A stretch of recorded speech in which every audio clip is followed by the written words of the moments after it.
My name is Jaffe Nye, and I have PTSD. Um, I'm sorry, it's a little emotional for me. I have decided to chronicle my struggle and ultimate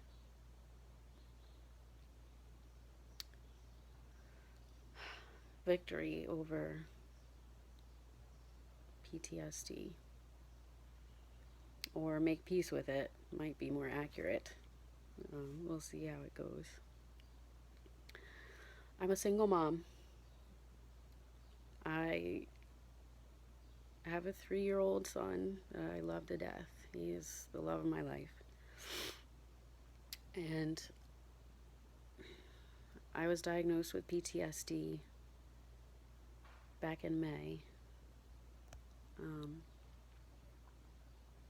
I started having flashbacks from a car accident I had last summer, and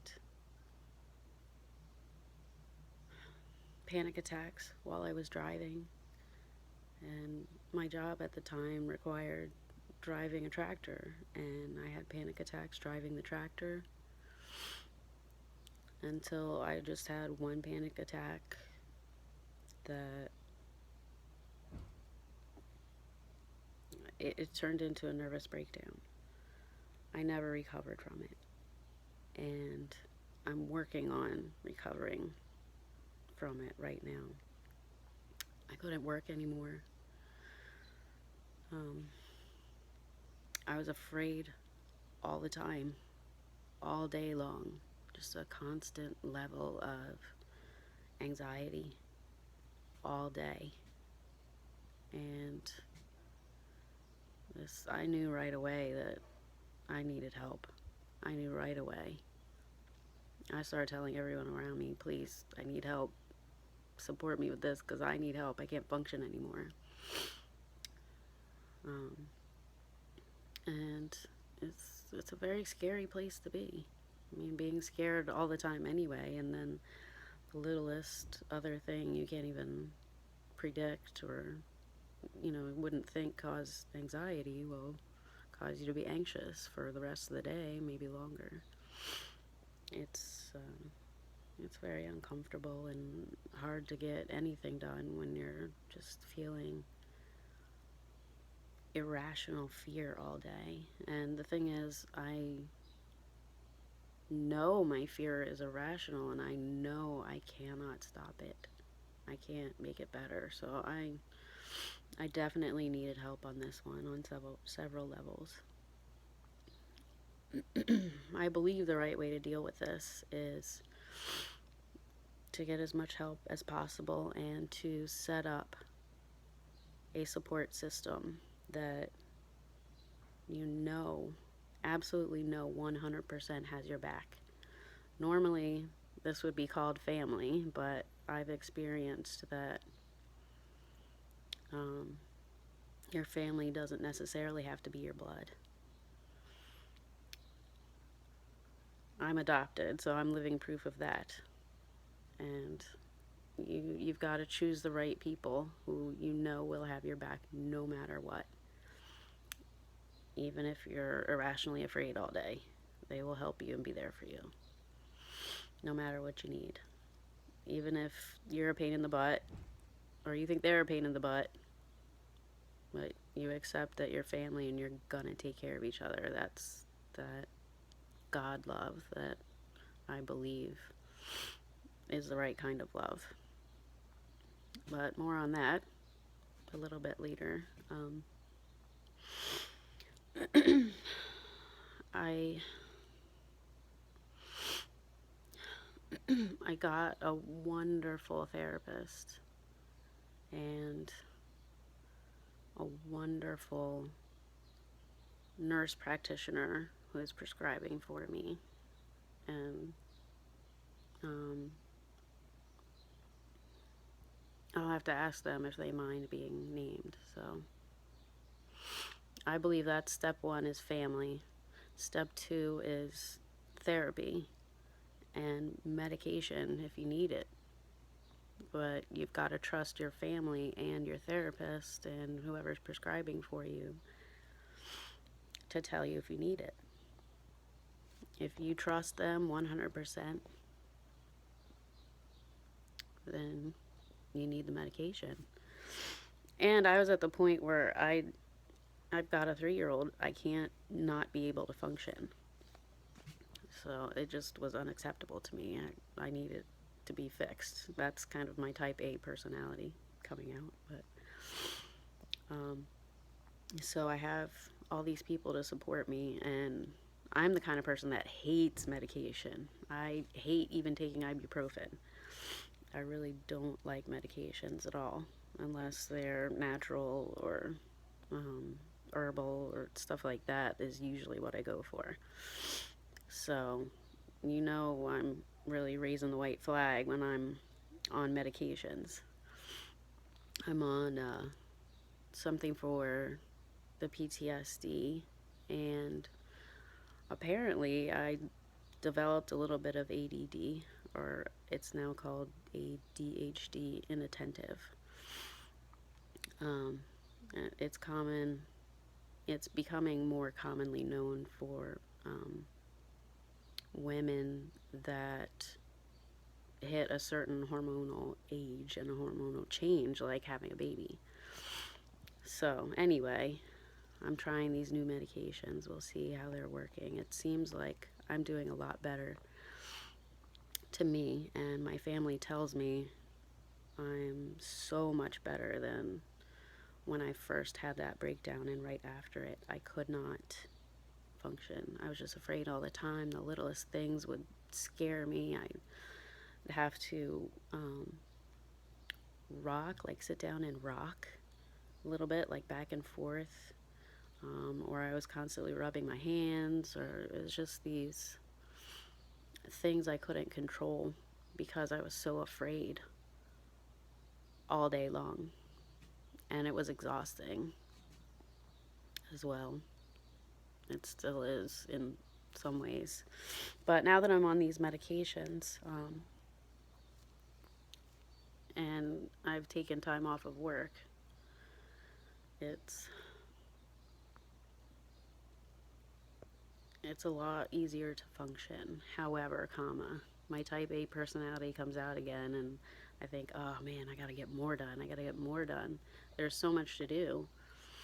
I mean, there's other stuff, other responsibilities I have in my life, like paying rent or taking care of my child, making sure he gets to daycare, you know, um, making sure my prescriptions are filled and stuff, and all of this requires driving. To be a functional adult like I used to be, it requires driving. And back then, I was scared to death to drive. But now I'm able to drive. I enjoy driving again, not to the level I used to, because I used to jokingly call myself the driver because I love to drive anything: tractors, trucks, sports cars. I'll drive it all. I just used to love driving. I don't love it anymore, and I miss that. So that's hard in a different different symptom that gotta work with, but it's getting better, so I am still optimistic. It's a lot easier to drive, and I'm still anxious every day, but it's not debilitating anymore. um, I'm still not to the point at all where I'd be able to just drive all day every day like I used to, but it's so much better. I can get errands done. I can take care of my son and my family. So that has helped a lot. Like I said, having my family around me has helped me so much too. If I didn't have them, I think I'd probably be in a mental hospital right now. But with their support and with God's support, I'm surviving. Trying to thrive. Not quite there yet, but I'm trying. So today is July 31st, I believe. That's another side effect. I have memory issues where I can't remember things all the time. Um, or it just takes me longer to remember. I just feel slower than I used to be. And gosh, I used to be so cocky about being smart and quick-witted, and God finds ways to humble you. And I wasn't listening to what God wanted me to do. And this is the result. Put down all my burdens because I can't carry them like this. I got bigger fish to fry. I got to be able to function. I've got family to take care of. So what's truly important is now very obvious to me. And I'm going to try to follow that to the best of my ability. I got a good message from God today, which is why I'm a little emotional still, from the overwhelming love connection I just felt. But that's what happens to me when I actually sit down, get quiet, and meditate and listen. I just listen for what God wants. And leave all my other crap at the door. And just listen. And that's how I figure out what to do in my life.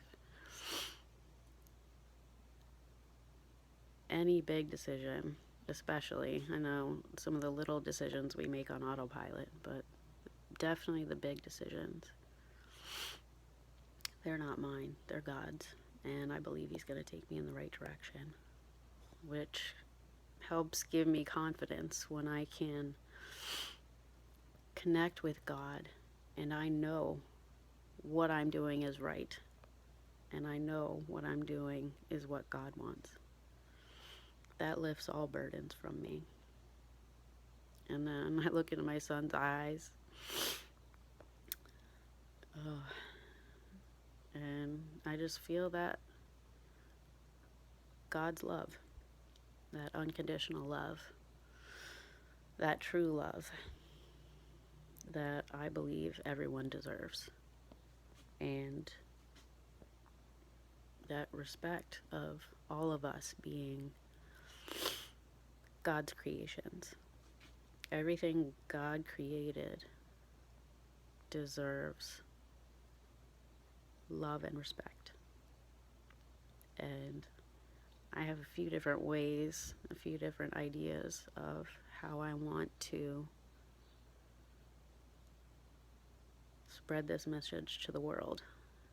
I know people think I have